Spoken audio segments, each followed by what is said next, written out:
shattered the space around us. My Yuan Yuan sword slammed violently against Yuantu and Abi.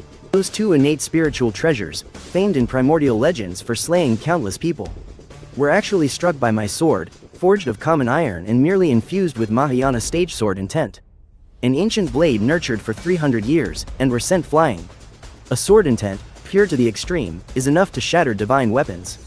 The moment I sent the twin blades flying, I didn't press my advantage against Patriarch Nether River. Instead, I turned and gripped my sword with both hands. Pointing the tip downwards, I aimed at the lotus that was furiously draining Sha Mo's soul power, the Karma Fire Red Lotus, and thrust down hard. Patriarch Nether River let out a heart-rending roar. Stop, that is my 12-petal red lotus. That lotus is the very foundation of my Tao, which I have refined for 10,000 years. If it's destroyed, his 10,000 years of cultivation will be gone in an instant. A cold light flashed in my eyes. I don't care if it belongs to the Jade Emperor himself. You touched my brother, so it will be shattered. The longsword in my hand plunged downwards, unstoppable. Its blade sank into the lotus platform. The bewitchingly beautiful red lotus trembled violently. Immediately, countless blinding rays of white light erupted from the point of entry. A dense web of cracks spread across the lotus's surface. Amidst the despairing roars of Patriarch Nether River, this demonic treasure, which had consumed countless souls, shattered violently. And at the center of the swirling debris, an extremely weakened soul slowly drifted down. Sha Mo's eyes were shut tight, but he was still desperately clutching. A faint glimmer of spiritual light. It was his memory of me. I dropped my sword and reached out with trembling hands. I carefully caught the remnant soul, as light as a feather. My voice choked. All the killing intent I had vanished in that instant, replaced by nothing but endless panic. Sha Mo struggled to open his eyes, his vision a blur.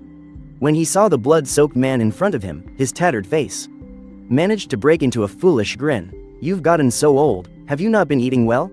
His words instantly brought me to tears. I began to frantically pour my purest essential soul power into Sha Mo's soul.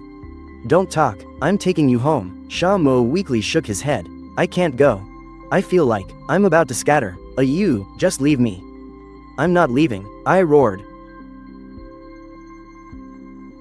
But I could feel that no matter how much soul power I poured into him, Sha Mo's soul was still dissipating at a visible rate.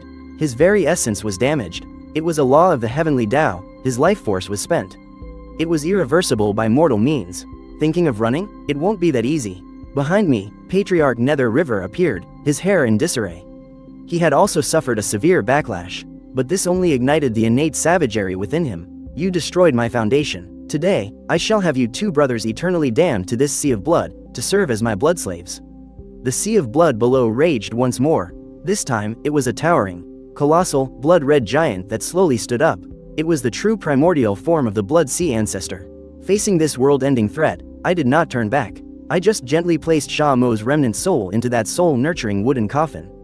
Then I hoisted it onto my back again. Old Mo, you sleep for a while. It might get a little bumpy in a bit. After doing all this, I slowly turned around. I looked at that sky-blotting, blood-red giant. A mad smile I had never worn before spread across my face. I took a pill from within my robes. It was the 9 Revolutions soul-burning pill, the most forbidden of all forbidden medicines. After consuming it, one burns their entire lifespan and potential in exchange for an hour of 10 times their combat power. The price is the complete annihilation of one's soul after the effect wears off. This was originally prepared for the heavenly Tao. Since you're in such a hurry to die, I'll send you on your way first. I tilted my head back and swallowed the pill. An aura that surpassed the Mahayana stage, one that even touched the threshold of a true immortal. A terrifying power erupted from within me. Ancient demonic runes surfaced on my skin, and my eyes turned into pure gold vertical pupils. 5th sword, heaven cleaving. I didn't use a sword. Instead, my entire being became a sword. A silver sword light, 10,000 miles long, stretched across the dim sky of the netherworld. Forcibly tearing a dawn into this eternal night, the sword light fell. There were no flashy techniques, only the ultimate release of pure power. In that instant, the primordial blood sea form that the Blood Sea ancestor was so proud of was instantly and cleanly sliced in half. Along with that boundless sea of blood, it too was forcefully carved out by this one sword strike. Creating a 100-mile wide empty chasm, the Blood Sea ancestor let out a piercing scream. His true form was grievously injured, and he turned into a rain of countless blood drops. Fleeing into the depths of the sea, never daring to show his face again.